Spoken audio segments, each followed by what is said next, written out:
the formula of my happiness. A yes, a no, a straight line, a goal. With just a handful of words, Nietzsche captures something that feels both profound and elusive. At first glance, it seems almost too simple, too direct for a thinker known for his depth and complexity. But beneath this brevity lies an entire philosophy of life, a guide to clarity, purpose, and strength. It is not just about happiness in the shallow sense, but about how one should exist in a world filled with chaos, doubt, and endless distractions. This aphorism is deceptive in its simplicity because it demands something that modern life often resists: decisiveness. It speaks of affirmation, a yes, rejection, a no, unwavering direction, a straight line, and deep purpose, a goal. Nietzsche, who spent his life battling sickness, isolation, and the weight of his own mind, understood that happiness is not found in passive contentment, but in the power to shape one's own existence. To him, happiness is an active pursuit, a creation, not a gift. But what does this actually mean for us? In these times when we are plagued by distractions, options seem endless, and we tend to doubt easily. How can we put Nietzsche's ideas into practice? How can we clear our heads to say yes to what really matters, no to what holds us back, and keep moving steadily towards something meaningful? That is the question, and the challenge that we must face. To say yes in Nietzsche's sense is not just optimism, it is an act of defiance. It is the willingness to embrace life fully, with all its chaos, suffering, and uncertainty. This is the Dionysian spirit he spoke of, the raw, untamed force that does not seek comfort or safety, but throws itself into existence without hesitation. Saying yes means rejecting passive nihilism, the temptation to retreat, to numb oneself, to see life as a burden. Instead, it is an affirmation of everything: struggle, joy, pain, and growth. This idea reaches its peak in amor fati, the love of fate. For Nietzsche, true strength comes not just from enduring suffering, but from embracing it, from looking at every hardship and saying, "This too I choose." It is the opposite of resentment. It is taking ownership of reality as it is, not as we wish it to be. The greatest minds and creators understood this. Beethoven did not give up when he lost his hearing. He composed some of his greatest works in silence. Dostoevsky did not crumble after facing execution and exile. He wrote stories that defined human struggle. They did not resist life's brutality. They used it. This kind of yes is rare because it demands everything. It means giving up excuses, abandoning bitterness, and refusing to see oneself as a victim. It is not about blind positivity or forcing happiness. It is about saying, even this, even now, I will turn into something meaningful. Most people avoid suffering. Those who say yes transform it. That is the power Nietzsche speaks of, the power to create, not despite hardship, but through it. Saying yes to life means nothing without the ability to say no to what weakens it. Affirmation is not about accepting everything, it is about choosing. Nietzsche understood that real strength comes from rejection, from the willingness to cut away what does not serve one's highest potential. This is where most people fail. They want meaning but refuse to abandon comfort. They crave purpose but are unwilling to reject mediocrity. To live with intensity, one must say no to distractions, to cheap pleasures, to anything that dulls the sharpness of the mind and the fire of the will. More than that, no is an act of self-definition.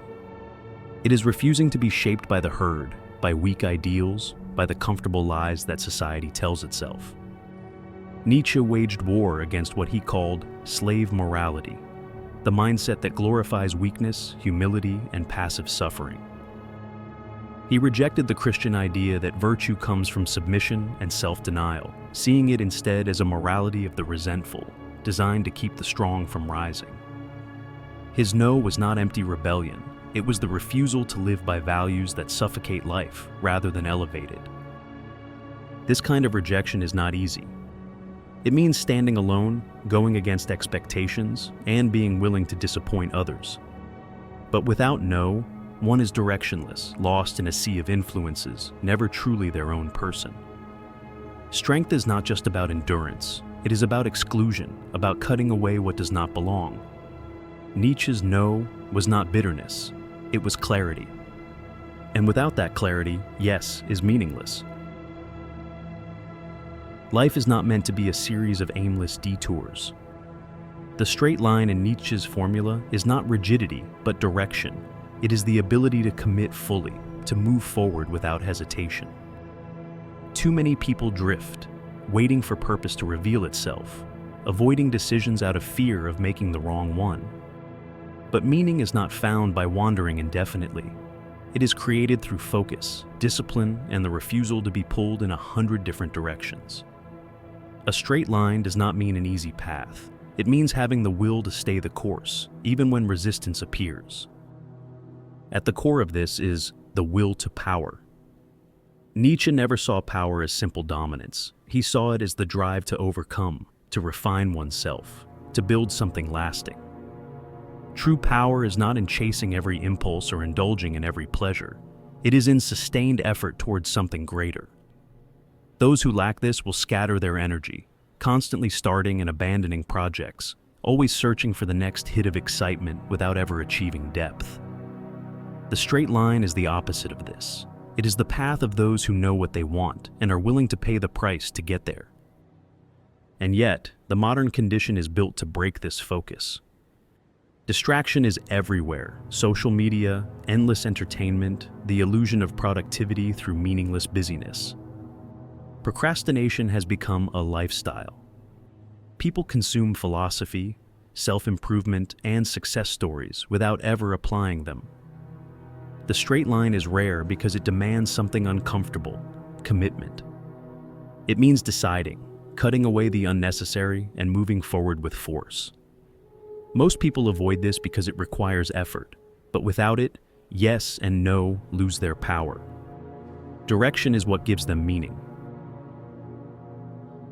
For Nietzsche, existence without a goal is not truly living, it is drifting. His philosophy was never about bare survival or passive happiness. It was about becoming, about striving towards something beyond oneself. The final piece of his formula, the goal, is what gives yes and no their direction, what makes the straight line worth following. Without a higher purpose, even strength and discipline can collapse into emptiness.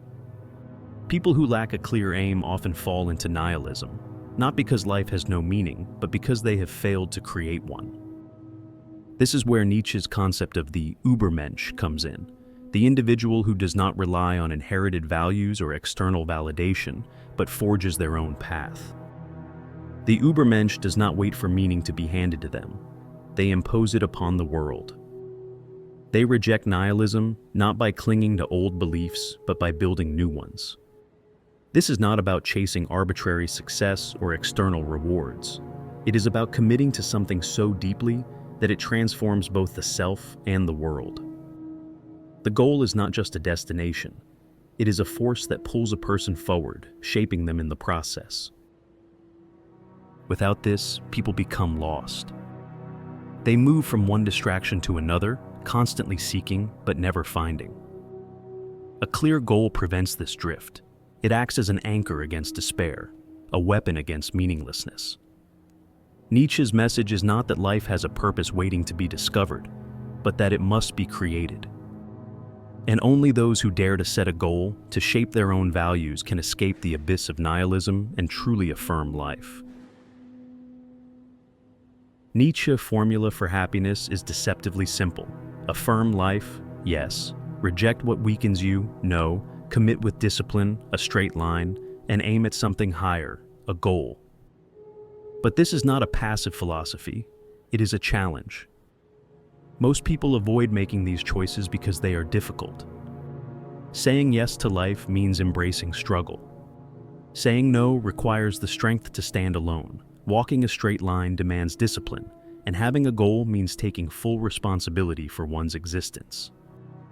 The question is not whether this path is easy, it is whether you are willing to take it. So ask yourself, what do you affirm? What do you reject? What is your goal? Nietzsche warned, without a clear why, existence becomes empty, directionless. To live fully, you must define your own values, set your own path, and move towards something greater than mere survival. The choice is always yours, but so are the consequences.